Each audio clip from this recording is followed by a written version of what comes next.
Entonces buenos días a todos.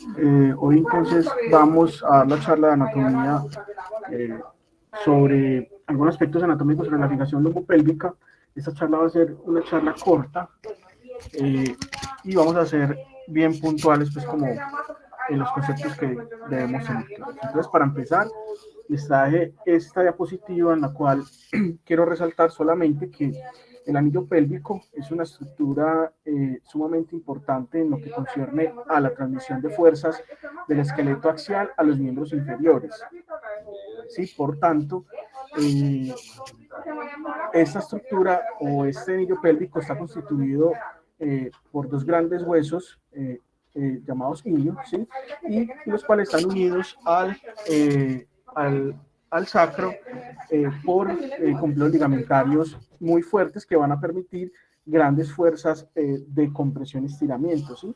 De esa manera, así poder soportar las grandes cargas del esqueleto axial hacia los miembros inferiores. De los ligamentos más importantes que constituyen el anillo pélvico está el ligamento iliolumbar, que va de la transversa del E5 a la cresta ilíaca, el ligamento lumbosacro, ¿sí? Que también va de la transversa del E5, pero a la articulación sacroiliaca, y los ligamentos sacroiliacos anteriores. Muy bien, entonces la idea cuando llevamos un paciente a una fijación lumbopélvica es hacer una reconstrucción de tal manera que estos elementos ligamentarios sean reemplazados o, digamos, compartan esa carga con la instrumentación. Y la idea de la charla es darles algunos apartes anatómicos importantes a la hora de planear una cirugía de este tipo. Muy bien, de las características del hueso ilíaco solamente quiero resaltar algunos puntos que van a ser importantes a la hora de hacer esta cirugía. ¿Cuáles son? Entonces tenemos que el ilion está constituido por el hueso ilíaco, el pubis y el isquion, ¿sí? ¿Cuál nos interesa a nosotros? El ilíaco como tal. Entonces el ilíaco tiene unas estructuras tanto anteriores como posteriores que tenemos que tener referenciadas muy bien a la hora de planear una fijación lumbopélvica. Como más importante tenemos la espina ilíaca posterior-superior, que va a ser uno de los puntos de entrada clásicos a la hora de hacer una fijación lumbopélvica. Otro punto también importante es la espina ilíaca posterior-inferior, ¿sí? Que también puede ser un referente anatómico o puede ser otro punto de entrada, como lo vamos a ver más adelante. Y aquí más arriba tenemos la espina ilíaca, que es otro punto que está un poco más arriba de la espina ilíaca posterior superior, del tubérculo ilíaco, perdón, que está más arriba de la espina ilíaca posterior superior y que podría ser otro punto de entrada. Otro preparo anatómico también importante es la espina ilíaca anterior inferior, porque los tornillos que están que vamos a poner a nivel del ilíaco, ¿sí? Van a ir direccionados desde este punto hacia este punto, es decir, desde la ilíaca posterior superior, ¿sí? Hasta la espina ilíaca anterior inferior. Y en el recorrido vamos a encontrar dos estructuras que van a ser importantes. La escutadora asiática mayor, que es esta que ustedes ven aquí, esta es importante por el riesgo de daño vascular, y el reborde acetabular, ¿sí? Y esa también es importante porque a veces si el tornillo lo dirigimos demasiadamente caudal, podemos entrar a la articulación coxofemoral y hacer un daño a ese nivel. Simplemente esta es la cara glútea, esta es la cara pélvica. Vemos entonces aquí lo mismo, la espina ilíaca posterior superior, ¿sí? Vemos la línea arqueada, que es, digamos, una, como la forma de la pelvis que nos da el recorrido hacia la espina ilíaca anterior inferior, ¿sí? Y eso es una proyección, eso es una proyección mirándola de frente, ¿sí? a este hueso ilíaco. Algunas indicaciones de la fijación lumbopélvica, en esto no me voy a detener mucho. Fusiones largas, ya sea en esclerosis degenerativa del adulto principalmente o en esclerosis neuromusculares, ¿sí? Pacientes con espondilolistesis de alto grado, mayor de 3, pacientes con deformidades, ya sea por una espondilitis anquilosante o una oblicuidad pélvica, obviamente las fracturas, los traumas que involucran fracturas de sacro, ¿sí? O daño de la unión lumbosacra, y algunas otras patologías como patologías tumorales infecciosas. Cuando nosotros estamos pensando en la unión lumbopélvica, tenemos que pensar que hay 3 zonas de importancia para terminar una instrumentación, ¿sí? Si nosotros pensamos instrumentar la columna lumbar, dependiendo del número de niveles que vamos a instrumentar, digamos que el nivel terminal puede ser suficiente o no para soportar esa carga de instrumentación y esa carga axial. Para eso tenemos que tener en cuenta el punto de pivote de la columna lumbosacra, ¿sí? Que es el punto de más fuerza que se tiene a la hora de pensar en una instrumentación. ¿Por qué?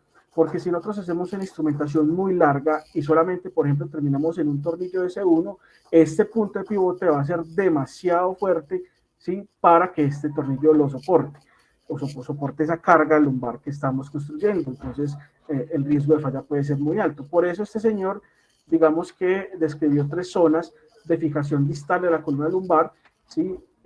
Y que su utilidad va a depender del número de niveles que vamos a instrumentar en la columna lumbar. Entonces tenemos la zona 1, que es la zona donde va el tornillo S1, ¿sí? Que es útil en pacientes que vamos a hacer instrumentaciones cortas de la columna lumbar.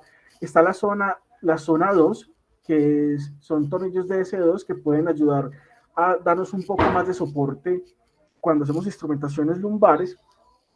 Y está la zona 3, que es la que nos concierne el día de hoy, cuando vamos a hacer instrumentaciones de la columna lumbar largas, ¿sí? O que está involucrado el anillo pélvico, que es el hueso ilíaco. Cuando entonces estamos pensando en llevar a un paciente a una fijación lumbopélvica, tenemos que tener en cuenta los puntos de entrada, como les estaba mencionando al principio de la charla. Entonces, digamos que hay 3 puntos, hay 2 formas, de abordar esta instrumentación, y va a ser la siguiente. La primera es que pongamos un tornillo donde clásicamente se describió que es a nivel de la espina ilíaca posterior superior, ¿sí? O que pongamos un tornillo a través de S2, ¿sí? Lo que llamamos el tornillo de Sponcel. Vamos a ver uno por uno, ¿sí? A describirlo, cómo es la técnica de cada uno y a mirar cuáles son sus beneficios de cada uno. Muy bien, vamos a empezar entonces por el tornillo ilíaco, técnica de Galveston. Esta técnica fue escrita en los años 70 por este autor. Y lo que les decía es que este tornillo, la iniciación del mismo comienza a nivel de la espina ilíaca posterior superior, que fue donde normalmente se describió, pero esto puede tener algunas variaciones, ¿sí? Miren que esta imagen lo que nos muestra son diferentes puntos de iniciación. El más frecuente es en la espina ilíaca posterior superior, pero también puede ser a nivel de la espina ilíaca posterior inferior, ¿sí? En una porción intermedia entre estas dos, o a nivel del tubérculo ilíaco.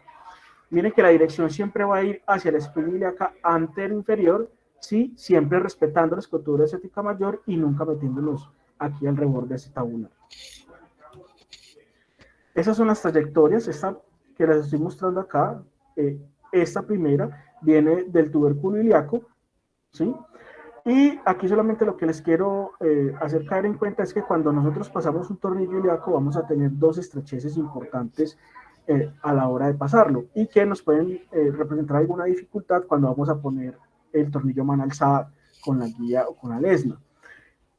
La primera estrechez se encuentra casi inmediatamente después de la unión sacroiliaca, ¿sí? Y la segunda está justo por encima de la escotoria estética mayor. A veces nos puede pasar que cuando lo ponemos a mano alzada y vamos muy bien con la lesna nos empieza a chocar o se pone duro el paso. Eso quiere decir que uno en este momento está dando contra una cortical, ¿sí? Ya sea de esta primera estrechez o de esta segunda, y en ese momento tenemos que redireccionar la lesna o la guía, lo que estemos pues con lo que estemos cazando el hueso ilíaco. Para esto es importante tener en cuenta que existen unas proyecciones que vamos a ver más adelante que nos van a ayudar, digamos, a ser un poco más precisos a la hora de poner este tipo de tornillos. Entonces este es como el primero que les voy a mostrar, la primera forma, que es desde el tubérculo ilíaco. Miren cómo está un poco más arriba y va dirigido hacia la espina ilíaca antero superior. El segundo es sobre la espina ilíaca posterior superior, que es este, que vemos aquí, ¿sí? Siempre respetando la escrutadora asiática, vean que aquí ya las estrecheces de los puntos más estrechos, perdón, las porciones de los puntos más estrechos, que son estos dos, pues es un poco más amplio. Y aquí vemos, cuando ponemos un tornillo sobre la espina de la capa posterior inferior, vemos que los puntos de estrechez son más pronunciados, por eso, digamos, ese tornillo puede resultar un poco más difícil a la hora de cazar. Estas dos tablas que les traigo aquí, simplemente un estudio donde se analizó precisamente estos dos aspectos, que fue cuánto medía, dependiendo de dónde iniciáramos el tornillo, cuánto era la medida de esas estrecheces y cuánto era la longitud máxima del tornillo que vamos a poner en el ilíaco. Normalmente, cuando iniciamos en la espina ilíaca posterior superior, que es el punto de Galveston, que es el punto clásico, la longitud máxima es de 80 a 100 milímetros. Sin embargo, dependiendo si lo ponemos, por ejemplo, en el tubérculo ilíaco, ¿sí? La longitud puede ser un poco mayor porque vamos a empezar desde mucho más arriba. Pero si lo ponemos a nivel de la espina ilíaca posterior inferior, pues el recorrido va a ser mucho menor y pues en ese caso tendríamos que tener un poco más de cuidado a la hora de escoger la longitud del tornillo. Y lo otro es que también, como les decía, los puntos de estrechez, que son dos, son menores cuando ponemos un tornillo a nivel de la espina ilíaca posterior inferior, siendo más o menos muy parecido a lo que es la posterior superior y el tubérculo ilíaco. Cuando entonces vamos a instrumentar o vamos a poner un tornillo ilíaco, ¿sí? La fluoroscopia nos puede ayudar mucho para tener, digamos, una posición precisa del tornillo. Entonces, lo que les estoy mostrando acá es que la proyección ideal para poner el tornillo ilíaco es la proyección obturatriz. Aquí tenemos una AP, ¿sí? Verdadera, donde vemos el punto de entrada, la espina ilíaca posterior superior, y vemos el punto de llegada, que es la espina ilíaca posterior antero superior. ¿Sí? En la medida que vamos haciendo la proyección obturatriz, miren que estos puntos van confluyendo, ¿sí? Van confluyendo, y en algún momento, cuando ya tenemos la obturatriz verdadera, los dos puntos confluyen junto con la porción central del ilíaco, ¿sí? Y forman dan una forma de gota, que es esta de acá.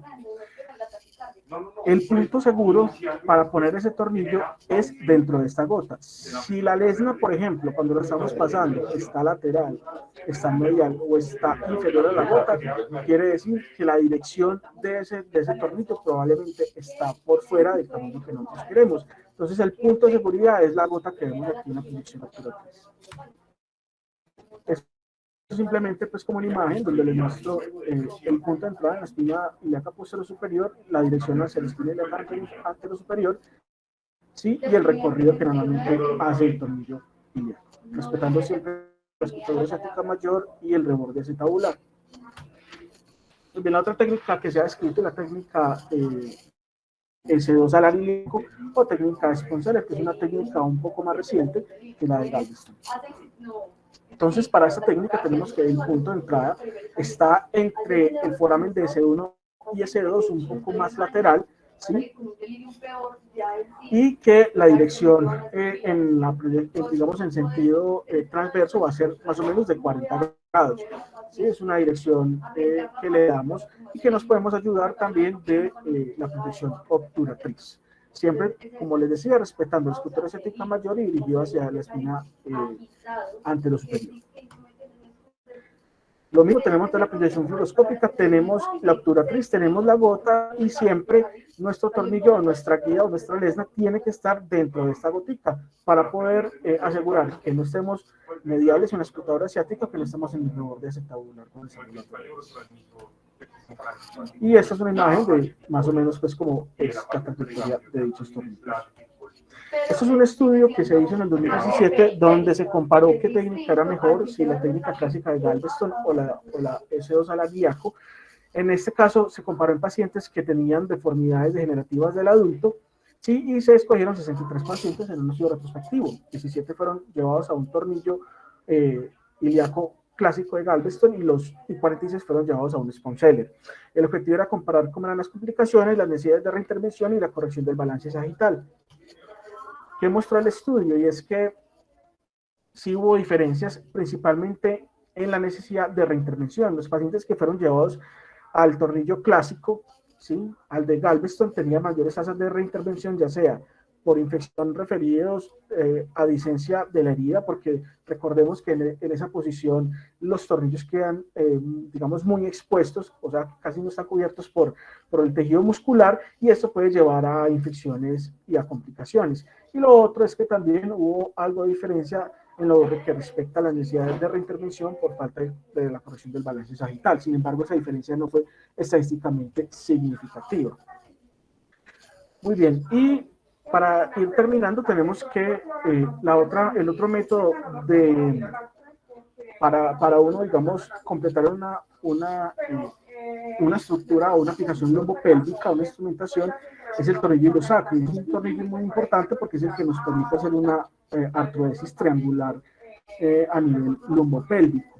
Y esto es importante, por ejemplo, en los pacientes con fracturas de sacro, porque digamos es la que nos va a permitir hacer compresión de la fractura, ¿sí?, y así ayudar a estabilizar un poco más esa unión lombopélvica.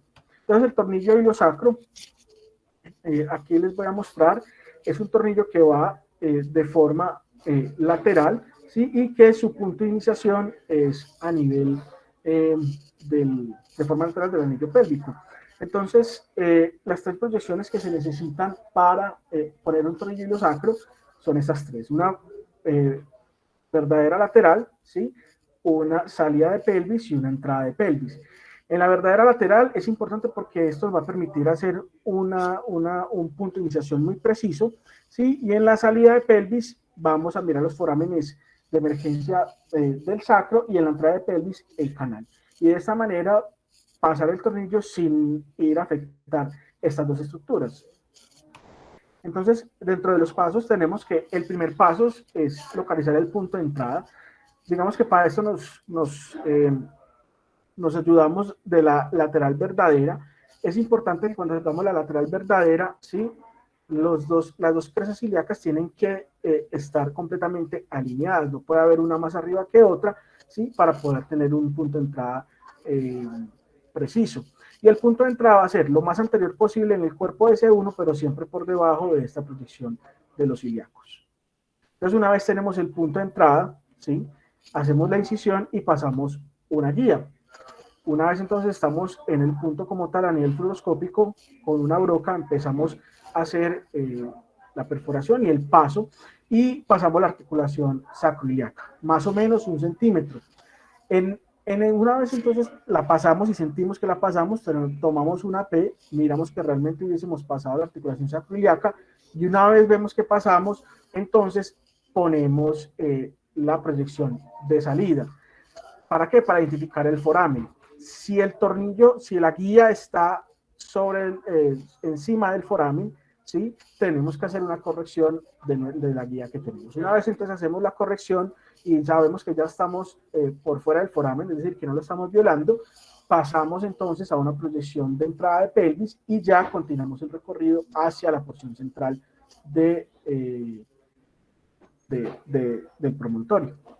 Entonces, una vez entonces ya lo tenemos en la porción central, tomamos una medida del tornillo de forma indirecta, pasamos el tornillo canulado a través de la guía que tenemos y aseguramos el tornillo.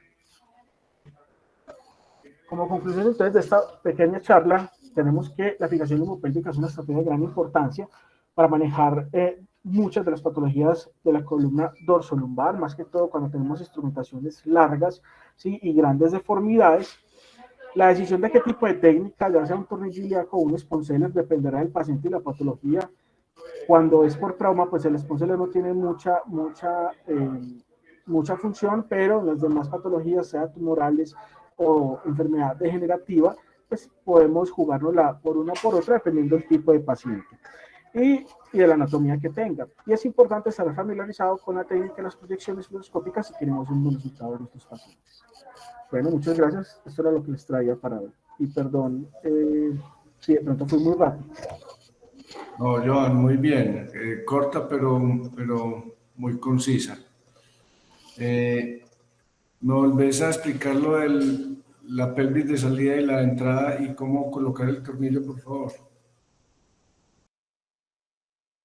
Yo, si está hablando, tenés el micrófono apagado.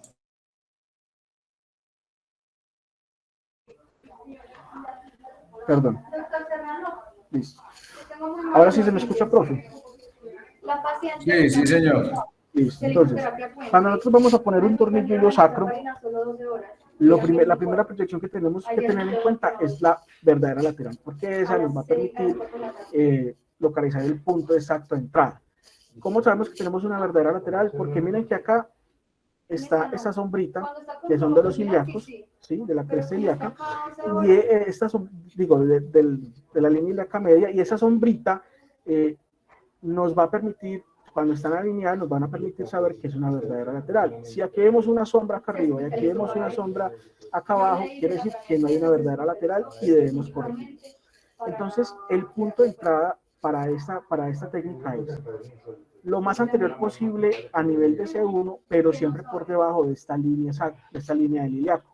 ¿Sí? Siempre por debajo, o sea, lo más anterior en el C1, siempre lo más que pueda, lo más abajo que pueda de la línea del ilíaco que vemos acá. Una vez entonces tenemos el punto de entrada, ¿sí? Con una broca pasamos la articulación sacroiliaca, ¿sí? Más o menos 1 centímetro. Apenas sentimos que la pasamos, tomamos una P. En la P verificamos que realmente el tornillo, pues que la guía entró, incluso la articulación sacroiliaca. Una vez entonces sabemos que ya puso la articulación, ¿sí? Hacemos una proyección de salida de pelvis. La proyección de salida de pelvis, como les había mostrado acá, nos permiten ver los forámenes de emergencia del sacro, ¿sí? Entonces, una vez tenemos la proyección de salida, vemos el foramen, por ejemplo, vemos el foramen, por ejemplo, de acá, va para el foramen y no hay que corregirse, ¿sí? Una vez corregimos, es decir, tiramos la guía un poco más para arriba y sabemos que ya no estamos dentro del foramen, hacemos una proyección en entrada que nos permite ver el canal, ¿sí? Y de esa manera direccionar la guía y el tornillo hacia el promontorio, que es esta que estamos acá, respetando siempre el canal. Y esa es pues como la técnica fluoroscópica. Una vez entonces ya tenemos la guía, simplemente hacer la medición y pasar el tornillo a través de una guía canalada.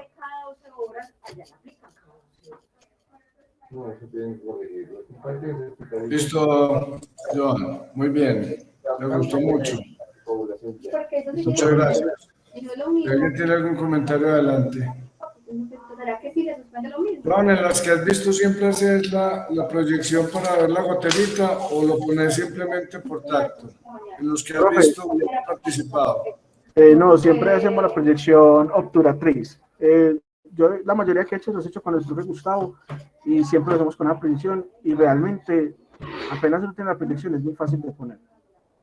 ¿Y es fácil obtener la proyección en el quirófano o no es tan fácil?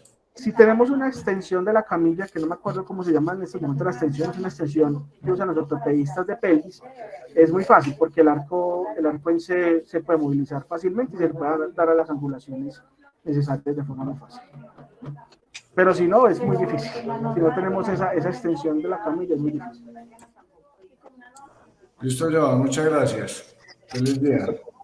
Feliz día para todos. Bueno, hasta luego. Chao.